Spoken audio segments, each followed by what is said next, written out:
trying to make us crash? You want me to stop?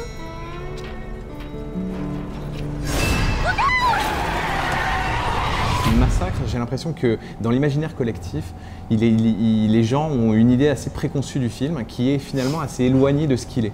Et donc on a une image de désertique, poussiéreux, assez crade dans ce que ça montre et dans ce que ça, de la manière dont c'est filmé.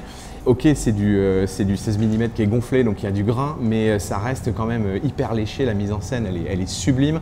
Il y a beaucoup de plans solaires et Hooper joue vachement avec ça, sur l'influence du soleil sur les personnages. Donc nous, c'était plutôt ces aspects-là qui nous intéressaient. On s'est dit, utilisons le fait qu'on va avoir beaucoup d'extérieur où justement on aura la possibilité de jouer avec les éléments naturels en tordant le cou un peu à ces clichés qui sont faux, c'est-à-dire notamment le côté désertique, c'est-à-dire quand on regarde le premier, en fait il y a plein d'arbres, il y a de la verdure, il y a de l'herbe, c'est pas du tout désertique. Donc nous on se sentait assez libre finalement par rapport à ça, on s'est dit c'était plutôt rigolo parce qu'on va passer pour, tu vois, pour des mecs qui réinterprétons le truc alors que pas du tout finalement, je crois qu'on est hyper fidèle à l'esprit de Hooper. You let those boys go this instant. He's not under arrest. He's under protection. What are you talking about? I'll take all yours, Vernon. All of them. Dans l'absolu, une préquelle ou une suite à Massacre à la tronçonneuse, pardon, c'est une aberration. Ce film est tellement parfait du début à la fin, tu vois, il y a pas... Moi, je connais pas une fin aussi percutante pour un film d'horreur. Et je connais pas un plan plus iconique sur n'importe quel boogeyman de toute l'histoire du cinéma que les Leatherface qui tournoie le soleil dans le dos avec sa tronçonneuse. Parce que c'est le plan. Si un jour on devait résumer le film d'horreur en un plan, ça serait ce plan-là à mes yeux, tu vois. Donc on a essayé vraiment d'oublier l'original pour humblement créer notre propre mythologie, si on veut, tu vois. Parce qu'on n'a pas essayé, par exemple, de trouver un acteur qui se rapprochait de Gunnar Hansen. Tu vois, et au contraire, quand on a rencontré Sam Strike, qui joue donc le personnage amené à devenir Leatherface, quand tu le vois, c'est l'antithèse de Gunnar Hansen, tu vois, c'est un beau mec, tu vois, qui a une gueule, qui a une super tronche et tout, et ça serait tombé un peu finalement dans le piège, de se dire, faut qu'on prenne un Freaks. Le seul artefact, entre guillemets, ultra fidèle au film de Hooper, et ça c'était un vrai délire de geek, parce qu'on aurait pu la changer aussi, c'était la maison. En fait. La maison en elle-même est tellement belle, et à la fois finalement assez anodine, tu vois, elle n'est pas non plus incroyable, cette maison, c'est pas la maison de Psychose.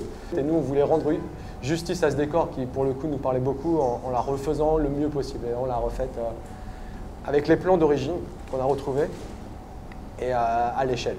Et ça, c'était pour nous, tu vois, un vrai... c'était notre seul vrai plaisir intrinsèquement lié au film de Hooper. Et tout le reste, par contre, on s'est dit, après, c'est nous. The state of Texas instituted an endangered child care program.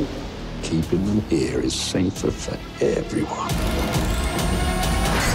Il y avait des sortes de morceaux un peu imposés par l'esprit de la saga qu'on voulait absolument éviter justement parce qu'on s'est dit tout de suite d'entrée de jeu on ne sera jamais à la hauteur de l'original, donc ça ne sert absolument à rien de venir braconner sur les terres de Tobe Hooper. Et en fait on avait vraiment trois volontés fortes et ancrées quand on a commencé à dealer avec Millennium, c'était de leur dire nous on ne veut absolument pas faire de scène de repas. On ne veut absolument pas faire de scènes de poursuite dans les bois très slasher avec Leatherface qui poursuit la Last Girl, etc. Et là, c'est un peu plus en termes de montage, mais ça implique quand même beaucoup de choses en mise en scène. On ne voulait pas faire de jumpscare.